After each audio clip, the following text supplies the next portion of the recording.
और तो ये रिपोर्ट आपने देखी, क्योंकि ये चुनरी आज पूरे दिन भर चर्चा का विषय रही, तो इसलिए हमने इन 2 रिपोर्ट्स में विस्तार से बताया कि क्यों दी गई, कहां से आई थी और जहां से आई थी उस मंदिर का क्या महत्व है। और फिलहाल हमारे संवाददाता भी हमारे साथ बने हुए हैं। मोहम्मद शबाब लखनऊ से हमारे साथ बने हुए हैं, अलाउद्दीन मैनपुरी से, और उमेश हमारे साथ बने हुए हैं रामपुर से। तो पहले शबाब का हम रुख करेंगे। तो शबाब, जरा बताएं, क्या कुछ आंकड़े पहुंचे हैं यहाँ पर? इन 10 सीटों की क्या रिपोर्ट है आपके पास? और देखिए, अभी तक जो डिटेल्स हैं उसके मुताबिक 54 से 55% पोलिंग हुई है। हालांकि इलेक्शन कमीशन की तरफ से अभी एग्जैक्ट डाटा जो है 5 बजे तक का नहीं आया है, और 6 बजे तक का पोलिंग का समय है। तो मुमकिन उम्मीद है कि जो है वो फर्स्ट डिवीज़न तक सारे जो लोकसभा के क्षेत्र हैं वो पास हो जाएंगे। 61-62% तक वोटिंग का परसेंटेज जाएगा, क्योंकि 6 बजे तक जो लाइन में लग जाएगा वो वोट कर पाएगा। और इन इलाकों में गर्मी भी बहुत ज़्यादा थी प्रीति, लिहाजा सूरज ढलने के बाद ज़्यादातर लोग निकल रहे हैं अपने घरों से, और वो फिर लाइन में लगेंगे तो वो शाम ढलते ढलते वोट दे कर जाएंगे।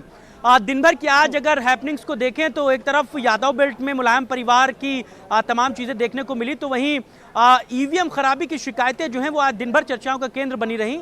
रामपुर में तो आजम खान, उनके बेटे अखिलेश यादव और तमाम लोगों ने यहाँ तक कह डाला कि 300 ईवीएम जो हैं वो एक साथ खराब हो गई हैं, और वहाँ पर ईवीएम बदले नहीं जा रहे हैं, इसलिए वहाँ पर हालात बहुत ख़राब हो रहे हैं। अब लोग वोट नहीं कर पा रहे हैं, और इसको लेकर के समाजवादी पार्टी का एक डेलीगेशन इलेक्शन कमीशन में सीईओ से मिलने भी पहुंचा, उनको भी लिखित तौर पर शिकायत दी। हालांकि इन सभी बातों पर इलेक्शन कमीशन ने सिरे से डिनाई कर दिया है। उन्होंने कहा है कि ऐसी कोई भी जो शिकायत इनकी तरफ से की गई उसमें कोई भी सच्चाई नहीं पाई गई है।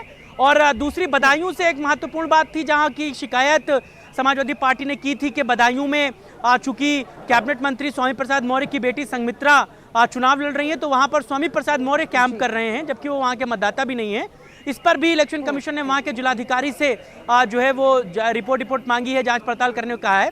एक बड़ी अपडेट ये आपको दे दूं प्रीति के सेकेंड फेज में आगरा में जहां पर पोलिंग हो चुकी है, वहां के एक बूथ पर जो है वो रिपोल होगा, दोबारा से मतदान होगा वहां पर, उसकी भी तारीख आ गई है। असल में वहां पर वोटिंग हो गई थी, ईवीएम को जो है सुव्यवस्थित तरीके से रखा जा रहा था, तो अधिकारी ने कोई गलत बटन दबा दिया, जिसकी वजह से करीबन 150 से ज्यादा वोट जो थे वो डिलीट हो गए ईवीएम से, ऐसी खबरें मिल रही हैं।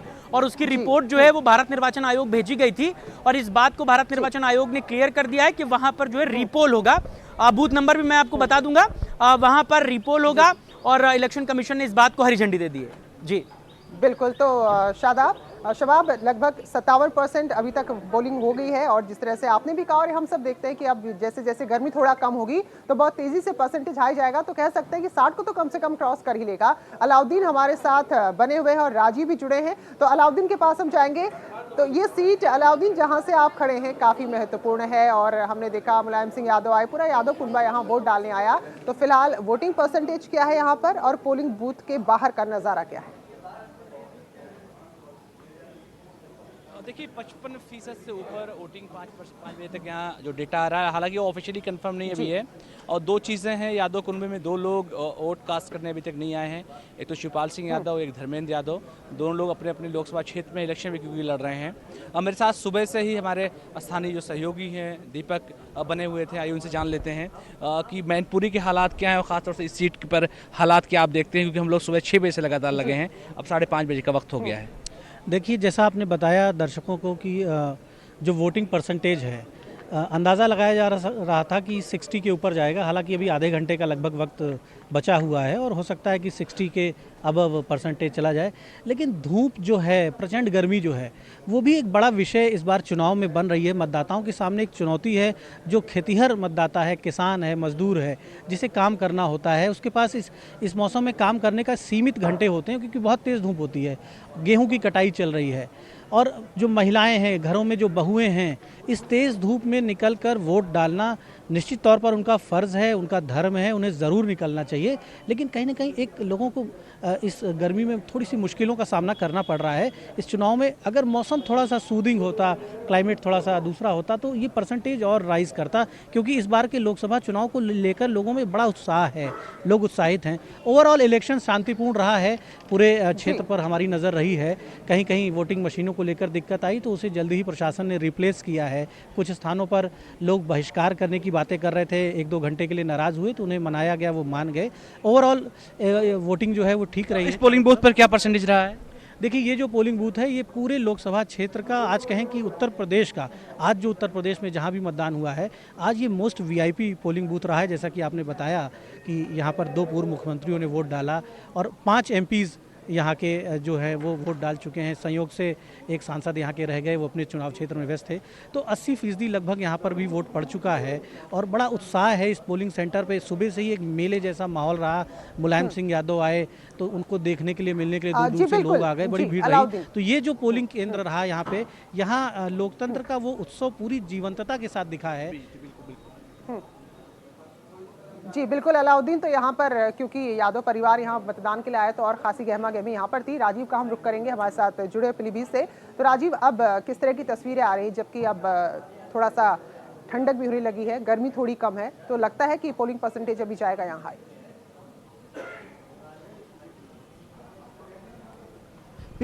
अगर बात प्रीति पीलीभीत की करें तो लगातार जो मतदाताओं में खासा उत्साह देखने को मिला है। अगर 5 बजे तक बात करें तो करीब 60% मतदान यहां पर हो चुका था। इस दौरान हमारे साथ जो सुबह से लगाकर शाम तक के जो ये मतदान प्रक्रिया हुई उस पर नज़र बनाने के लिए अर्जुदेव जो यहाँ के हमारे सहयोगी, उनसे हम बात करेंगे कि अन्य क्षेत्रों में आप जहाँ मौजूद थे वहाँ पर किस तरह का मतदान देखने को मिला है और क्या क्या मुख्य मुद्दे रहे। पीलीभीत के जो मुख्य मुद्दे हैं वो तो स्थानीय मुद्दे रहे ही हैं। साथ ही अगर मतदान की बात किया जाए तो मतदान में सारे बूथों पर लगभग बराबरी रही है और अच्छा रुझान लोगों का रहा है, उत्साहपूर्वक रहा है। और फिलहाल इसके अलावा तो और जो मुद्दे की बात है वो मुद्दे तो अभी उनके मन में ही है। तो जैसा कि आपने प्रीति सुना कि उत्साह एक पिछले लोकसभा की तर्ज पर देखने को मिला है। पिछले लोकसभा में यहाँ पर 66% मतदान हुआ था और उम्मीद जताई जा रही है कि 7 बजे तक यहाँ पर जो वो आंकड़ा था वो पार कर लिया जाएगा, क्योंकि 60% मतदान पहले हो चुका है। अच्छी बात ये रही है कि जो पीलीभीत में मतदान हुआ वो पूरी तरह शांतिपूर्ण ढंग से रहा है। कहीं कोई, हाँ, शुरुआती दौर में ये जरूर है कि कुछ बूथों पर ईवीएम मशीन खराब होने की सूचना मिली थी, लेकिन सूचना मिलते ही स्थानीय प्रशासन द्वारा उन्हें बदली गई और सुचारू रूप से मतदान प्रक्रिया शुरू कराई गई। और यही कारण है कि मतदाताओं में अभी भी उत्साह बना हुआ है और लगातार लोग मतदान डाल रहे हैं। ऐसे में एक मतदाता हमारे साथ मौजूद हैं। कितना उत्साहित है आप मतदान? हाँ, मतदान मैंने किया था, सुबह ही सुबह मतदान कर दिया था मैंने, और हम लोग उत्साहित हैं। मतदान हमारे अधिकार है।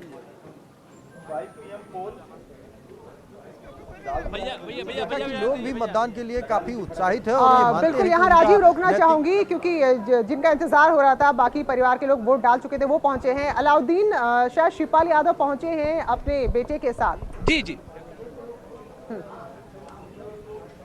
जी हाँ, बिल्कुल। शिवपाल सिंह यादव अभी अंदर पोलिंग स्टेशन के अंदर ही जा रहे हैं। उनके पीछे भारी भीड़ भी लोगों की गई है।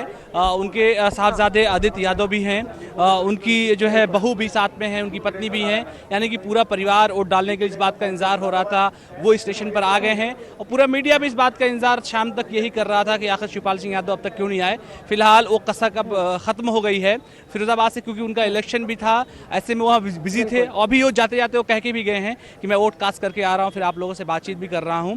तो ऐसे में एक जो कसक थी यादव परिवार में, वो शिवपाल सिंह यादव का इंतजार हो रहा था, क्योंकि पिछले 2 महीनों में जो एपिसोड पूरा हुआ है यादव फैमिली का, उसमें अब केंद्र बिंदु वो नजर आते हैं। तो ऐसे में अब से कुछ देर बाद जब वो वोट कास्ट करके आते हैं तो हम लोग उनसे बात भी करने की कोशिश करेंगे कि आखिर फिरोजाबाद का उनका इलेक्शन कैसा रहा और देरी क्यों हुई। आप इंतजार करिए, क्योंकि पूरा परिवार आ चुका था।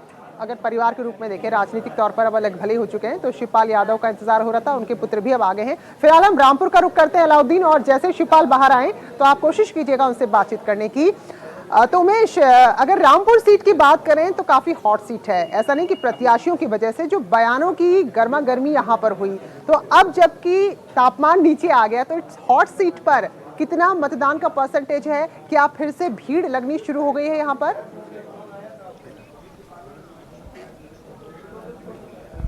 जी हाँ, देखिए, रामपुर में 5 PM तक नियर अबाउट 58% की पोलिंग हुई है और ऐसी उम्मीद जताई जा रही है कि 6 बजे तक ये मतदान प्रतिशत 62% या 63% हो सकता है, क्योंकि 2014 के आंकड़ों पर अगर गौर करें तो नियर अबाउट यही परसेंटेज 2014 में भी था और नियर अबाउट वही परसेंटेज इस इलेक्शंस में भी आ रहा है। और आज का दिन बेहद गहमा गहमी भरा रहा। मतदान अच्छा हुआ, सकुशल, निष्पक्ष संपन्न हुआ। हालांकि बयानबाजियों का दौर दौर ज़रूर रहा। अब्दुल्ला आज़म का बयान आया, आज़म खान का बयान आया, आज़म खान की पत्नी का बयान आया, ईवीएम को कोसा गया। तो ये आज का दिन का सार है। अगर रामपुर की बात करें, जयाप्रदा ने भी बयानबाजियां की, उन्होंने आज़म पर निशाना साधा, आज़म ने जयाप्रदा पर निशाना साधा, एडमिनिस्ट्रेशन पर निशाना साधा। तो ये आज के दिन का सार है। हमारे साथ हमारे सहयोगी विशाल भी मौजूद है। विशाल, आपके नज़रिए से आप क्या सोचते हैं, आज का दिन कैसा रहा? देखिए, आज का दिन वैसे तो बहुत अच्छा रखा, लेकिन कहीं ना कहीं देखा जाए कि मतदान जो हुआ है वो रामपुर में बहुत कम लग रहा है। वो इसलिए कम लग रहा है कि एक तो प्रशासन पूरी तरह से फेल रहा कि वो कहीं ना कहीं मतदाताओं को घरों से निकालने में जागरूक नहीं रहा। दूसरे, जिस तरह से सपा गठबंधन के जो प्रत्याशी थे, सपा के कद्दावर नेता आजम खान, उन्होंने भी जिस तरह से प्रशासन पे आरोप लगाए थे कि प्रशासन जो है मतलब निष्पक्ष चुनाव नहीं करा पाता। हालांकि चुनाव आयोग ने पूरी तरह से खंडन कर दिया है। चुनाव आयोग ने साफ तौर पर यह कह दिया है कि चुनाव निष्पक्ष हुआ है और किसी भी प्रकार की 300 ईवीएम का आंकड़ा बताया जा रहा था कि 300 ईवीएम खराब हुई, लेकिन ऐसे किसी आरोप का प्रशासन ने और चुनाव आयोग ने इनकार कर दिया है। जी देखिए, चुनाव आयोग ने भला ही इनकार कर दिया हो, लेकिन जो कद्दावर नेता है गठबंधन के प्रत्याशी, उन्होंने फिर भी आरोप लगाया है। तो कहीं ना कहीं देखा जाए जो 3-4 दिन से, कम से कम 15 दिन से उनकी जो बयानबाजी चल रही थी ये कि प्रशासन, एक बात तो तय है कि जिस तरह से आज फाइट हुई है आजम खान और जयाप्रदा के बीच में, ऐसा लगता है कि बहुत क्लोज फाइट है। और क्लोज फाइट इस कदर है कि जीत हार का अंतर, हम लोग कई पोलिंग बूथ में गए, हजारों में होगा, हजारों में जीत हार का अंतर होगा। क्या आपको भी ऐसा लगता है? मुझे तो ऐसा लग रहा है। जी देखिए, ये बहुत ही सही बात है कि जो फाइट होगी वो बहुत ही कम वोटों से है और बहुत ही नज़दीकी फाइट रहेगी, बहुत ही कम वोटों से जो जीत हार होगी। क्योंकि जिस तरह से देखा जाए बयानबाजी दोनों तरफ से बराबर रही है।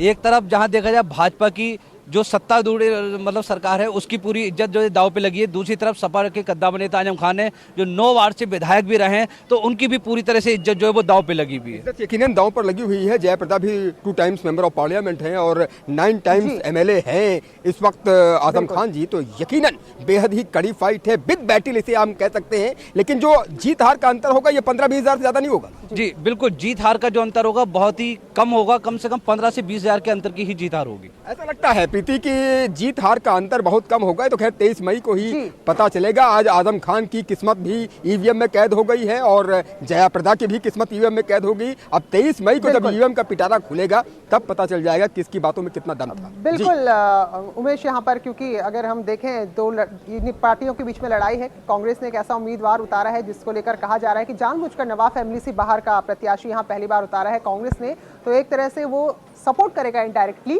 गठबंधन के प्रत्याशी को। और इस वक्त हम रुख करेंगे फिरोजाबाद का, जहां हमारे साथ हिमांशु जुड़े हैं। तो हिमांशु, फिरोजाबाद में लगभग चुनाव संपन्न कराकर शिवपाल यादव पहुंचे हैं मैनपुरी वोट डालने। तो फिलहाल आप बताएं कि इस गढ़ में जबकि चाचा भतीजे आमने सामने हैं, कैसा मतदाताओं में उत्साह देखा गया है यहाँ पर? जी, मतदाताओं में सुबह से जो ट्रेंड था वही शाम तक बरकरार रहा और हर बूथ पर हर जगह चाचा भतीजे की ही चर्चा रही। साथ ही साथ इस चाचा भतीजे की लड़ाई में कहीं भाजपा न निकल जाए, इस बात की चर्चा भाजपाई जरूर करते रहे, क्योंकि ये फिरोजाबाद की जनता है और यह जनता डिम्पल यादव को भी हरा चुकी है 2009 में।